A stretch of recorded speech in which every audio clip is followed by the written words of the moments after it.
네, 오늘 성경 말씀 보시겠습니다. 사도행전 8장 26절부터 40절까지 말씀입니다.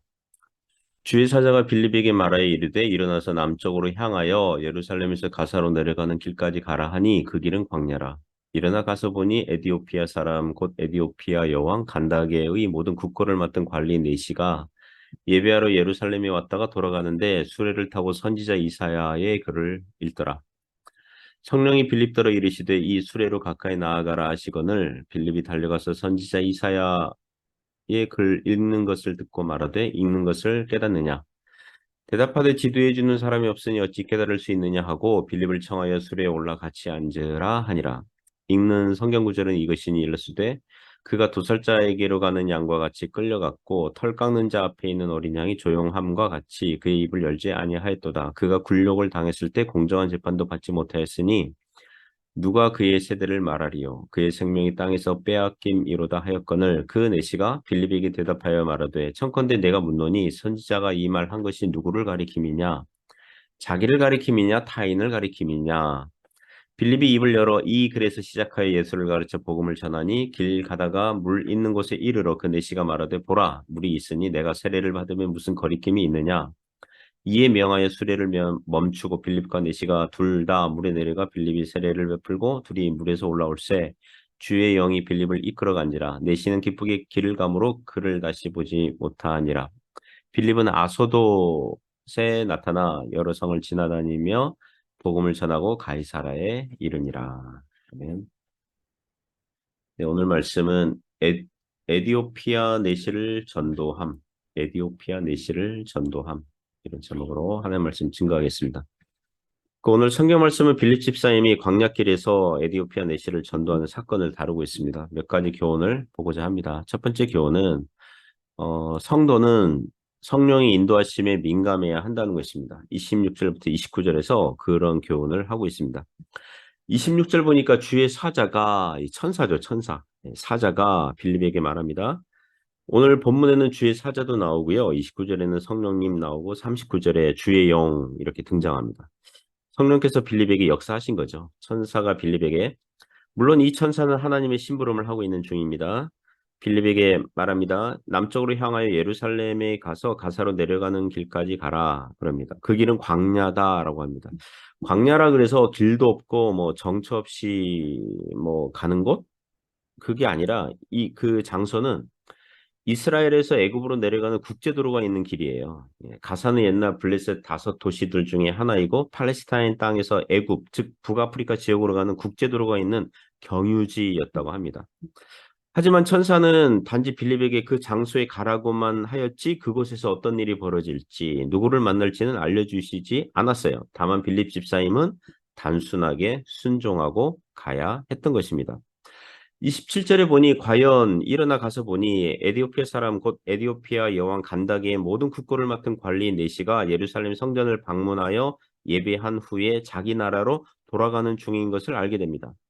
에디오피아는 전통적으로 여왕이 다스렸고 간다게는 애굽의 바로왕, 로마의 시저, 러시아의 짜르처럼 왕의 명칭이라고 합니다. 그리고 이 내시는 그 나라의 모든 국고를 맡고 있으니 재무부 장관 정도, 그 나라의 고위급 관리인 거죠. 왕 다음으로 뭐 제2순위, 3순위 정도 될 것 같아 보입니다. 내시라고 했으니 그 나라는 황관들이 장관을 맡아서 이 황관 정치라고 그러죠. 그걸 했던 것 같아요. 그는 돌아가는 수레를 타고 이 선지자 이사야의 글을 읽고 있는 중이었습니다. 고대는 독서법이 큰 소리로 읽는 거라고 합니다. 큰 소리로. 이사야의 글은 필시 70인역, 구약 히브리어를 헬라어로 번역한 책이죠.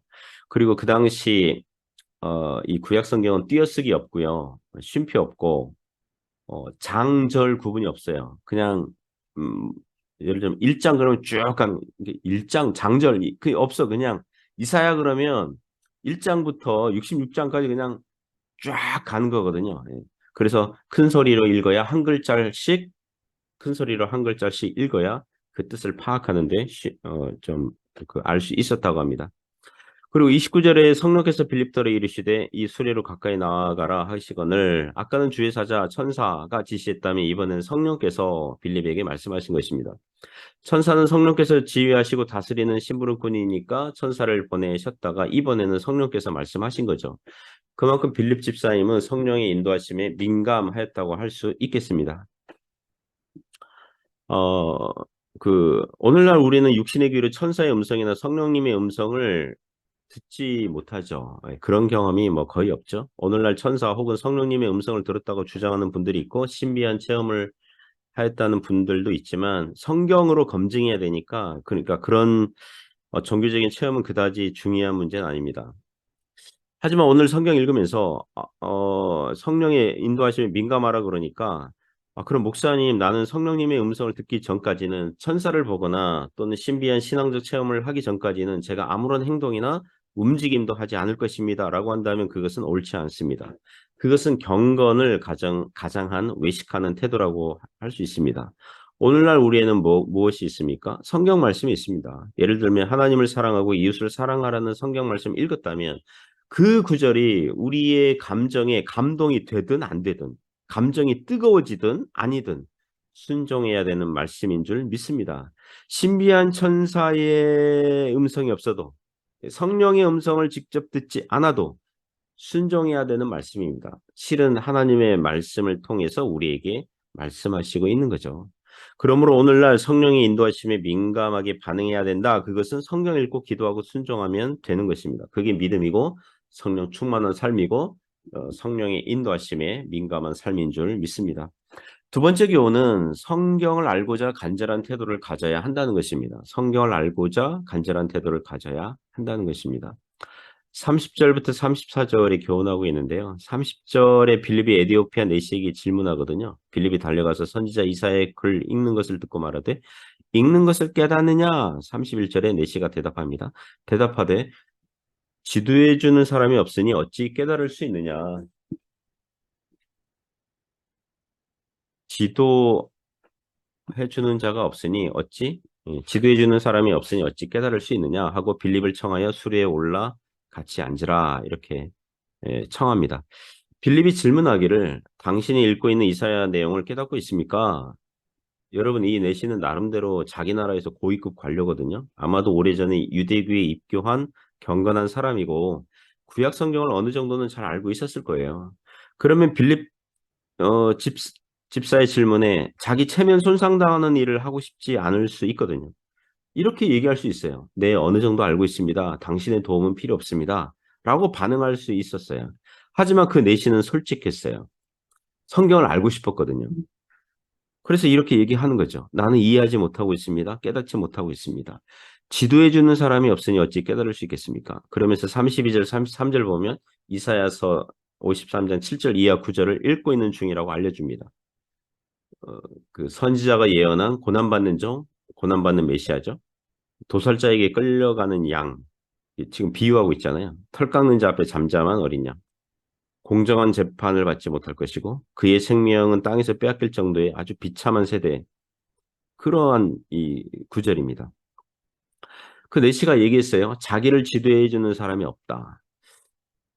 그 에디오피아 나라에서는 당연히 그 구절을 지도해 주는 사람이 없었을 거고요. 이스라엘 땅에서도 탈탈 털어서 찾아봐도 소위 율법학자들, 서기관들, 유대 성경 박사들을 다 모아봐도 이사야서에 나오는 고난받는 종의 이야기는 아무도 지도해 주고 깨닫게 해줄 수 없습니다.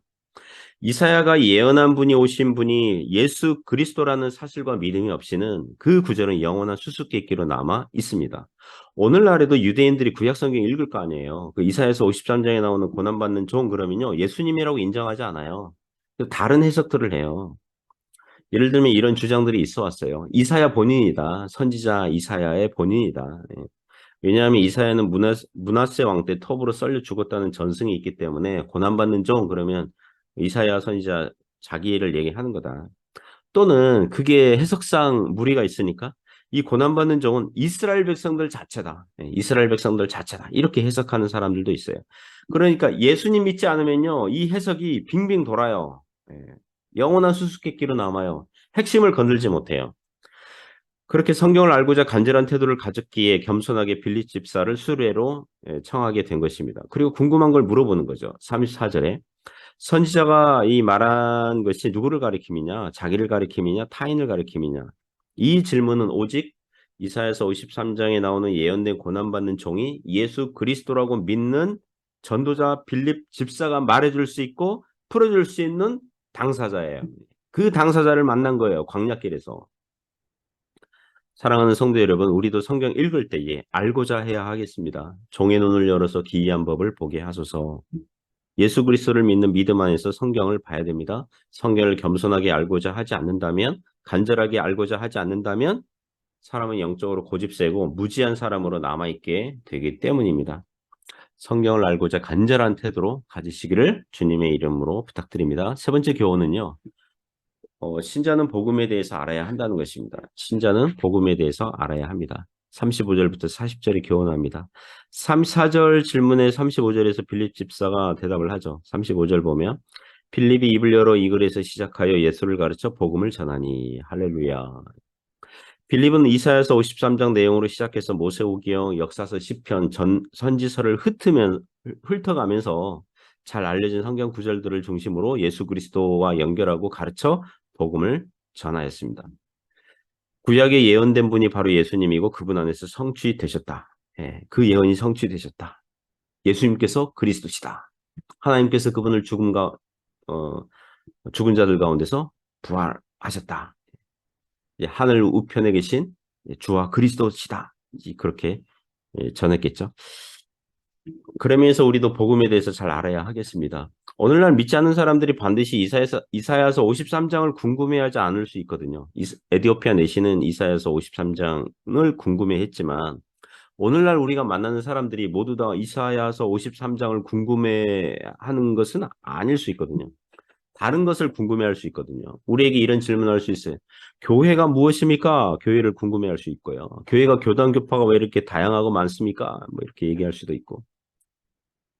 뭐 로마 카톨릭과 프로테스탄트 왜 이렇게 나눠졌습니까? 뭐 이렇게 얘기할 수도 있고. 성경은 여러 사람들이 기록하였는데 어째서 하나님의 말씀이라고 합니까? 라고 궁금할 수 있고요. 그리고 천국과 지옥이 있는지 없는지 미리 가본 사람이 없을 텐데 어떻게 당신들은 천국과 지옥이 있다고 그렇게 확신할 수 있습니까? 뭐 이렇게 얘기할 수도 있고.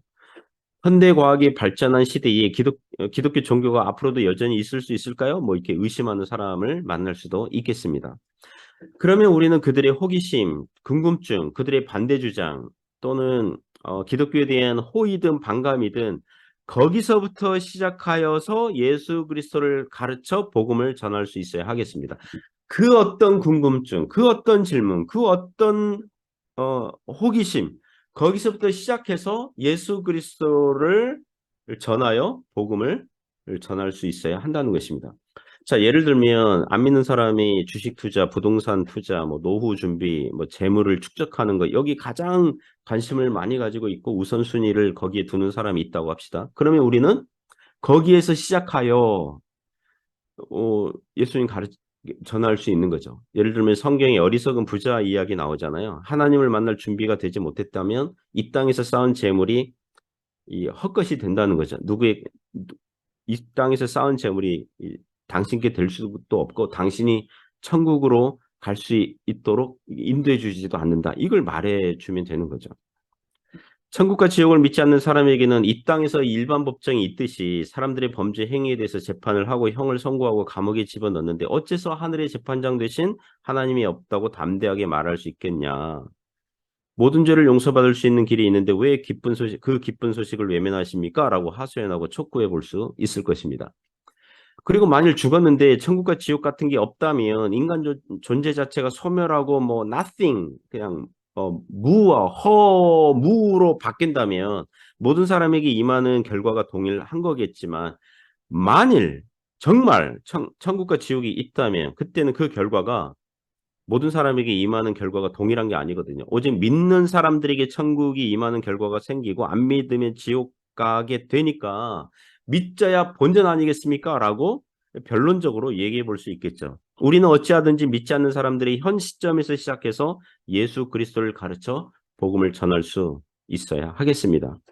이후 구절은 그 내시가 빌립 집사의 복음 전도를 받아들이고 세례받고자 원했고 물이 있는 곳을 만나서 빌립이 세례를 베풀었고 빌립은 윗길로 올라가서 아소도 그 아스타롯 이제 예전 그 구약이었던 도시죠. 해안가 마을로 가서 복음 전하다가 가이사라에 정착하였다 이런 내용 나옵니다. 그리고 내시는 기쁘게 자기 나라로 되돌아갔다고 그럽니다. 제가 주석을 보니까 어느 주석에 그 성경학자가 퀴즈를 냈더라고요. 이 내시는 이 에디오피아 내시는 지금 자기 고국 에디오피아로 가잖아요. 그러면 그 이후로 예루살렘 성전을 또 명절에 방문을 했을까요? 방문하지 않았을까요? 예루살렘 성전에 다시 갔을까요? 안 갔을까요? 이런 질문 하더라고요. 답은 안 가도 됩니다. 안 가도 돼요. 구약의 모든 예언과 구약 시대에 주어진 은혜의 방편들이 예수님 안에서 다 성취된 것을 믿는다면 갈 필요 없죠. 성전보다 더 크시니 또 성전이 예수님의 몸 거기에 성취됐잖아요. 옛날 헌옷 같고 옛가족 부대 같은 유대교를 따르지 않고 세우시고 세포도 주는 새 부대에 담듯 성전 제사를 갈 필요가 없어졌거든요. 그래서 그는 자기 나라에 가서 부지런히 복음을 전하고 교회를 세우는 사람이 되었을 것입니다. 사랑하는 성도 여러분, 우리가 복음 전도에 익숙하고 잘하고 성실한 성도들이 될 수 있기를 주님의 이름으로 부탁드립니다.